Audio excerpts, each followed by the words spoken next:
Bem-vindo, meu aluno, minha aluna, em que me acompanha nesse momento em que nós estamos mergulhando aí nos mares da filosofia e entrando em contato com assuntos que são importantes para nós.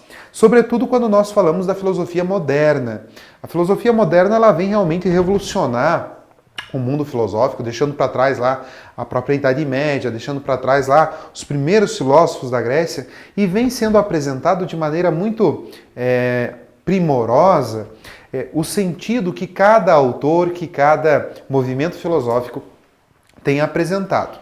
Na aula de hoje, então, nós vamos olhar um pouco de modo mais aprofundado para o idealismo alemão e o próprio filósofo Kant. E é claro que cabe algumas perguntinhas para que a gente possa iniciar a nossa reflexão. A primeira, até que ponto podemos conhecer? Será que o nosso conhecimento tem limites? E a segunda pergunta, será o nosso conhecimento limitado?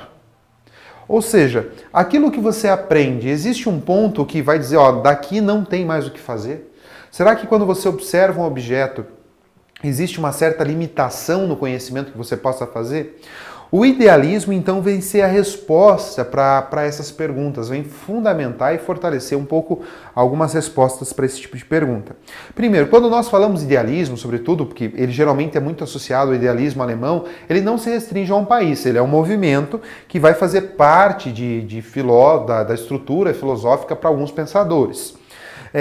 O idealismo, ele faz sim instaura uma profunda análise do mundo das ideias. Ao mesmo tempo, então, surge a questão ali do fenômeno e do númenum, né? O próprio Kant vai apresentar isso. Fenômenos são as coisas que aparecem, por exemplo, eu estou aparecendo para vocês, vocês conseguem ver o computador, o ambiente que vocês se encontram, os animais, ou seja, isso são fenômenos, eles aparecem, são perceptíveis pela nossa experiência. Em compensação, é apresentada também a ideia do númenum. O que é o númenum? Existe a essência das coisas. Existe uma essência por trás de cada coisa que aparece. Ela existe, mas alguns pensadores vão dizer que não é possível acessá-la, sobretudo Kant. Julga-se também na ideia do idealismo alemão essa impossibilidade de nós conhecermos esse número.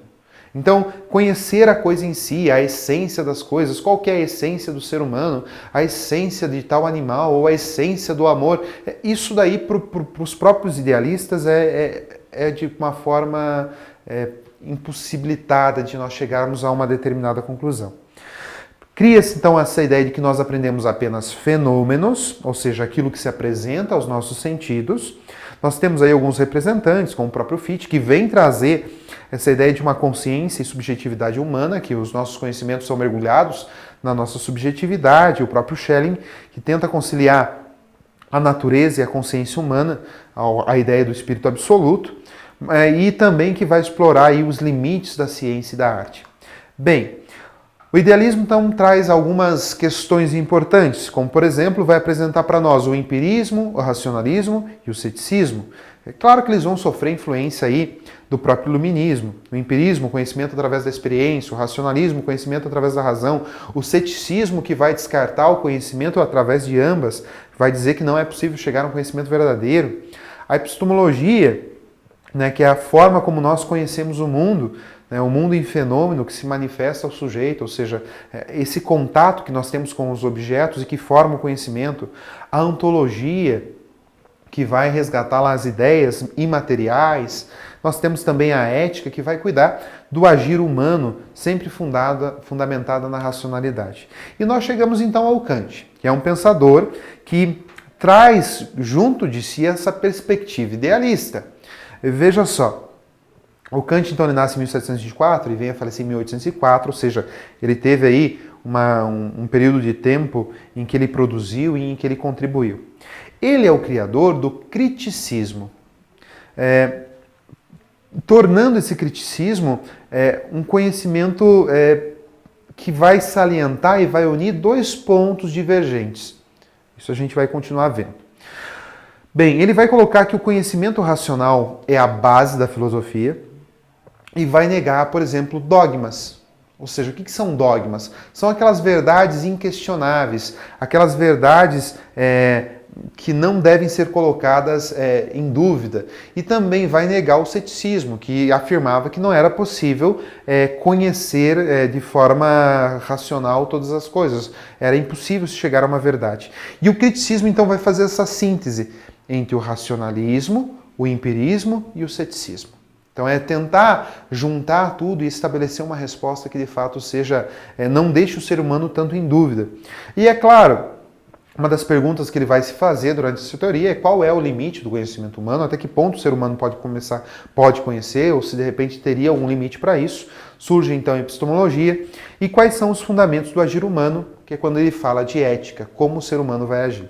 Vamos para a epistemologia. Temos que lembrar da obra Crítica da Razão Pura. Bem, existe aí dois pontos importantes nessa teoria do próprio Kant. Existe a sensibilidade e existe o entendimento. A sensibilidade, ela pode ser a priori ou transcendental. O que significa a priori? É uma sensibilidade sem experiência.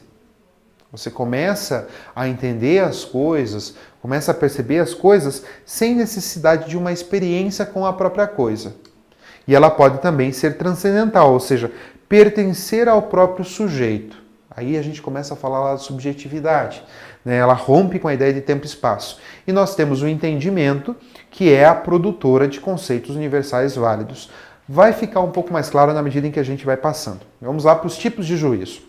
Para o Kant, então, quando nós nos relacionamos, entramos em contato com o objeto e produzimos nosso conhecimento, nós emitimos juízos. O que é um juízo?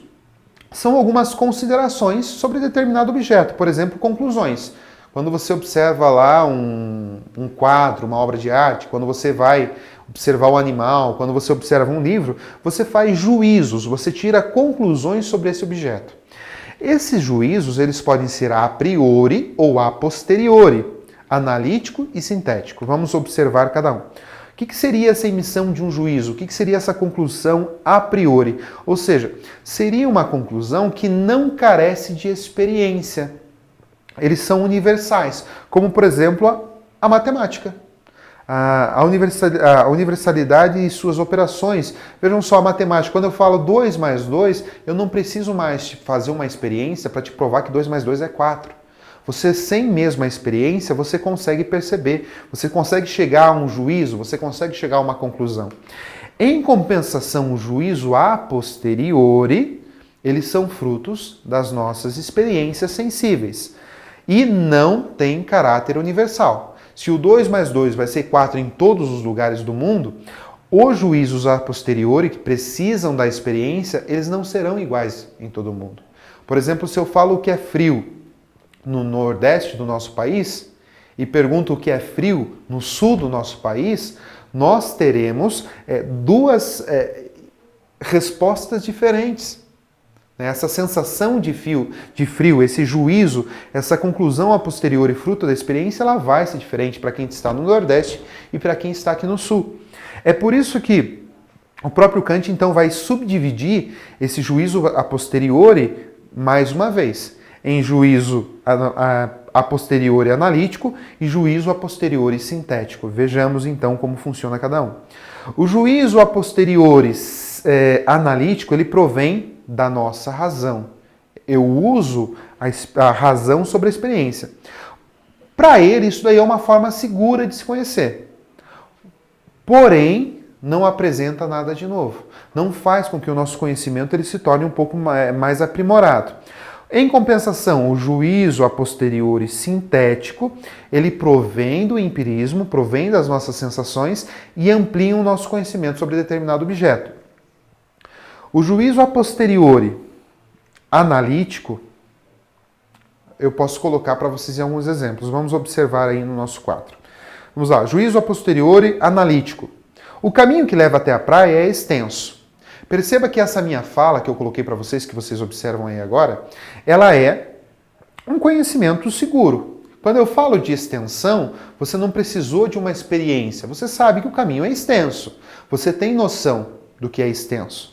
Agora, se eu colocasse para vocês a seguinte frase, eu vou usar agora o juízo a posteriori sintético. O caminho que leva até a praia apresenta vários buracos. Pode ser que surja outro contexto também. O caminho que leva até a praia apresenta poucos buracos.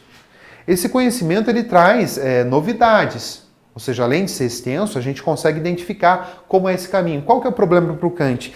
Esse não é um conhecimento seguro, porque a gente está envolvido dentro de uma característica de experiência.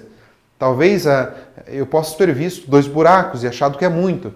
Talvez eu tenha visto vários buracos e achado que é pouco. Então, como que eu resolvo isso agora? Qual o juízo que eu devo seguir?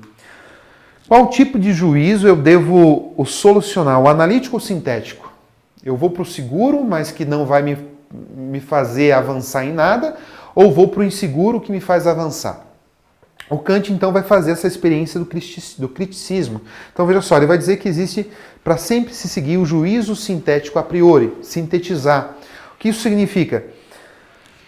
Ele deve ser baseado na dedução e na experiência, e unir o racionalismo com o empirismo. Vejam só, 2 mais 2 é 4. É um conhecimento que eu não precisei de experiência. Mas se eu quiser, eu coloco ele na experiência. Ou seja, eu tenho a junção de 2 conhecimentos.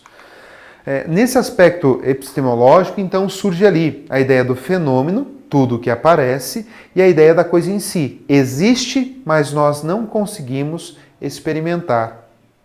Por isso que o Kant vai dizer, foquem sempre no fenômeno. Foque naquilo que é a experiência, porque a coisa em si, ela se torna inalcançável ao próprio sujeito. Em relação à ética, quando ele vai falar da fundamentação da metafísica dos costumes, lembra que o Kant ele é prático. Ele vai colocar a ética dentro de um movimento prático e vai dizer que moral e razão andam juntos. É por isso que ele vai criar o imperativo categórico de dever, de agir conforme os princípios universais. Principalmente quando ele fala lei universal. Não faça aos outros o que não gostaria que fosse feito a você. Fim em si mesmo. Não realizar pensando em um fim, mas na própria ação. E exige também autonomia. Deve partir dentro do indivíduo e não por meio de punições. É aí que ele vai distinguir uma pessoa maior de uma pessoa menor. Por que nós cumprimos? Eu tenho aqui, então, uma reflexão para nós. De que forma temos seguido as leis? É por medo da punição ou é porque nós entendemos que essa lei ela é universal? É porque essa lei ela é importante a todo mundo? É porque essa lei ela realmente vai fazer bem ao nosso cosmos, ao nosso universo? É por medo da punição ou por dever, porque entendemos que essa lei ela é importante? Agradeço a todos vocês e até a nossa próxima aula.